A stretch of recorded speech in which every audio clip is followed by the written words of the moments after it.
Proper nutrition has long been known to feed the brain and fuel a school child. Many Valley schools have focused on good meals in school, and a state ban on junk food has been in place for over a year. How has the lack of vending machine sweets impacted our schools? Chris, you should know this. Have you seen an impact? I have seen an impact, and I appreciate the fact that society is taking a look at this piece, because I need to be teaching healthy students. I need to make sure that they come into my classroom well-nourished and ready to learn, and the readiness piece is key. My concern comes into the fact that our high school teachers are expected to be policing this, because there is a lot on my plate as it is, no pun intended, and to add in checking to see what the students are eating at a classroom level makes it a little difficult for me as a classroom practitioner who's focusing on all of these other things that we've talked about during the course of this interview. I do agree with the fact that we are taking a look at this and that we are doing the ban on this, because I want to make sure that my students come in ready to learn. And Tom, do you think it's working, or is it just a PR stunt and just a message? No, there's nothing more important, really. This was my initiative to have healthy foods in the schools, and at first people objected because they said we make money by selling the junk food, and I thought, there have got to be better ways to make money than pushing sugar and saturated fat on kids. But then I calmed down and I said, I'll tell you what, we'll do a study and we'll show you can make just as much money with water, juice, low-fat milk, granola bars, low-fat yogurt, and we proved in pilot studies that you could do that. So we got the bill passed, and the kids are eating much more healthy now in grades K through 8. Now we have to extend that to high school.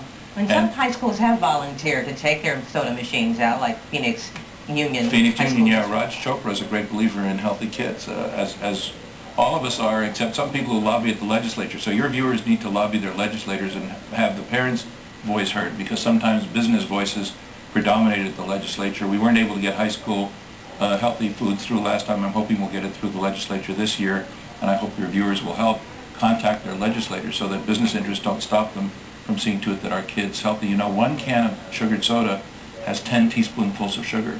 If you were to give a bowl of 10 teaspoonfuls of sugar to a student and say, eat the sugar, they would say, you're crazy.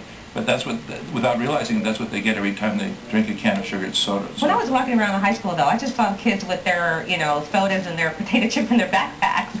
I mean, it's kind of hard to place this. Where are they learning that? And one of the questions that I have is, we can create this reality on our school campuses, and in fact we probably should, because obesity is a problem, and as Chris mentioned, the importance of a healthy student is directly related to academic learning. There's no doubt about that. But are we going to create a gap then that really undermines this in what the message is coming either at home or across society? And the other thing, and I think that Chris touched on this a little bit as well, the issue is not in a vacuum. Even at the high school level, and possibly more at the high school level, this goes into the larger context of how schools receive funding. Our schools are revenue-starved, and it is no surprise that they enter into contracts with private providers that stock vending machines. In fact, if you go to look at the scoreboard sometime on a high school football field and see if there isn't Coca-Cola at the bottom of it. So if that money leaves the system, where does the revenue come in? And what does it say that schools... Well, we'll talk about that in a later day. We have to get to the final thoughts. Tom, I want to hear your final thoughts, and the rest of you as well. Should I start? Yes, please. Okay, I was going to say this might surprise you, but actually you've had some foreshadowing. Arizona students perform above the national average on the National Terranova Test, which all students grades 2 through 9 take, the Scholastic Aptitude Test, and the ACT College Entrance Test. There's been confusion in the public because studies find that Arizona is last on what we spend per pupil, as opposed to what the students learn. I think it is a tribute to Arizona teachers and principals, and to our emphasis on rigor and accountability, that although we're 50th in the country in what we spend, Arizona students are above the national average in what they learn. If we can raise the priority of K-12 education and spend close to the national average, I have no doubt that Arizona could be in the top 10 states in our test scores. Andrew Morrow. Thank you. Arizona's teachers and school employees have joined parents in making a promise to Arizona's children. It's a promise that would fulfill our children's fundamental right to a quality public education.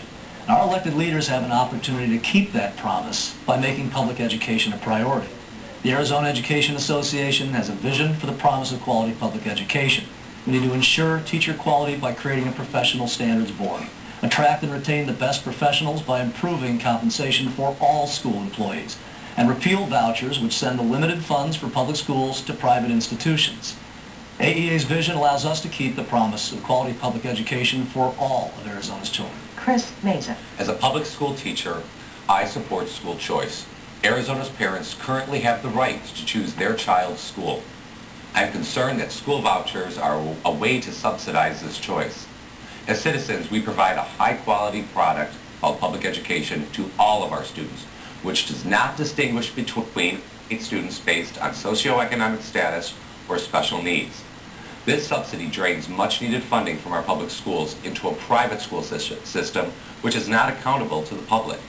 Let's choose to fully fund public education in the pursuit to realize the goal of providing the best education possible for all children. Choice is not the problem. With full funding, Arizona may be able to address the real problem, teacher shortages and large classes which presently exist.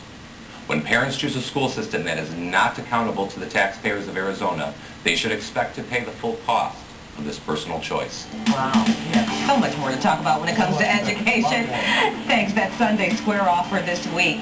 I want to thank all of our guests this morning. You too can be a part of our show. Just send us your comments and your questions to sundaysquareoff@12news.com.